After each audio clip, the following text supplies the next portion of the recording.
దక్షుని యజ్ఞశాలలోకి సతీదేవి ప్రవేశించినప్పుడు అక్కడి దేవతలు, ఋషులు, బంధువులు అందరూ ఆమెను గౌరవంగా స్వాగతించారు.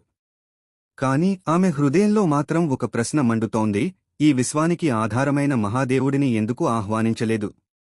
సతీదేవి తన తండ్రి దక్షుని ఎదుట నిలబడి గంభీరంగా ఇలా చెప్పింది: ఓ తండ్రి! ఈ జగత్తులో కదిలే ప్రతి జీవి, నిలిచే ప్రతి వస్తువు శివుని పవిత్రత వల్లే ఉన్నవి. యజ్ఞం, హవనం, మంత్రం, దానం ఇవన్నీ శంభుని స్వరూపాలే. ఆయన లేకుండా చేసే యజ్ఞం పవిత్రం కాదు. శివుడిని పక్కన పెట్టి ఈ యజ్ఞం ఎలా సఫలమవుతుంది? ఆమె మాటలు వినగానే దక్షుడు కోపంతో మండిపోయాడు. అతని అహంకారం అతని జ్ఞానాన్ని కప్పేసింది. నీ భర్త శివుడు శ్మశానాలలో తిరిగేవాడు. భూతాలు, ప్రేతాలకు నాయకుడు. వేదాలకు వెలుపల ఉన్నవాడు. అలాంటి వాడిని నేను ఎందుకు ఆహ్వానించాలి అని అవమానకరంగా అన్నాడు. ఆ మాటలు సతీదేవి హృదయాన్ని ఛేదించాయి. తన ప్రియమైన భర్త పరమశివుని అవమానాన్ని తట్టుకోలేక ఆమె అంతరంగం అగ్నిలా దహించుకుంది.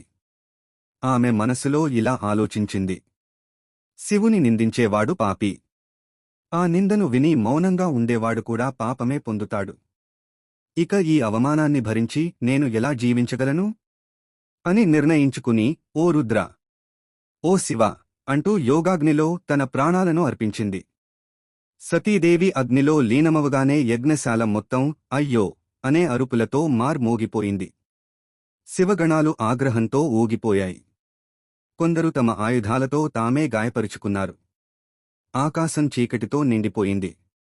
రక్తవర్షం కురిసింది. ప్రకృతి మొత్తం భయంకర సంకేతాలు చూపించింది. ఈ వార్తను దేవర్షి నారదుడు లాసానికి వెళ్లి పరమశివునికి తెలియజేశాడు. విన్న వెంటనే మహాదేవుడు కోపాగ్నిగా మారాడు. తన జటలోని ఒక వెంట్రుకను పీకి పర్వతంపై బలంగా కొట్టాడు. ఆ జట నుండి భయంకర వీరుడు వీరభద్రుడు అవతరించాడు. అతనితో పాటు మహాకాళి మరియు కోట్లాది భూతగణాలు ఉద్భవించాయి. వీరభద్రుడు శివుని ముందు నమస్కరించి అడిగాడు: ప్రభూ, మీ ఆజ్ఞ ఏమిటి? అప్పుడు పరమశివుడు గర్జిస్తూ ఇలా అన్నాడు: దక్షుని యజ్ఞాన్ని నాశనం చేయి. ఆ ఆజ్ఞ విన్న వీరభద్రుడు కోట్లాది శివగణాలతో యజ్ఞశాల వైపు దూసుకెళ్లాడు. వారి రాకతో భూమి కంపించింది. ఆకాశం ధూళితో నిండిపోయింది. దేవతలందరూ భయంతో వణికిపోయారు. దక్షుడు భయంతో విష్ణుమూర్తిని ప్రార్థించాడు: ప్రభూ, నన్ను రక్షించండి. అప్పుడు మహావిష్ణువు గంభీరంగా ఇలా చెప్పారు: దక్ష, నీవు శివుడిని అవమానించావు. యజ్ఞానికి అధిపతి అయిన పరమేశ్వరుడిని గౌరవించలేదు. శివుని అవమానించిన యజ్ఞం ఎన్నడూ ఫలించదు. ఈ జగత్తులో కర్మల ఫలితాన్ని ఇచ్చేది ఒక్క ఈశ్వరుడే. ఆయన అనుగ్రహం లేకుండా 100 యజ్ఞాలు చేసినా ప్రయోజనం లేదు. ఇలా చెప్పగానే యజ్ఞశాలలో భయంకరమైన నిశ్శబ్దం నెలకొంది. వీడియో నచ్చితే లైక్ చేయండి.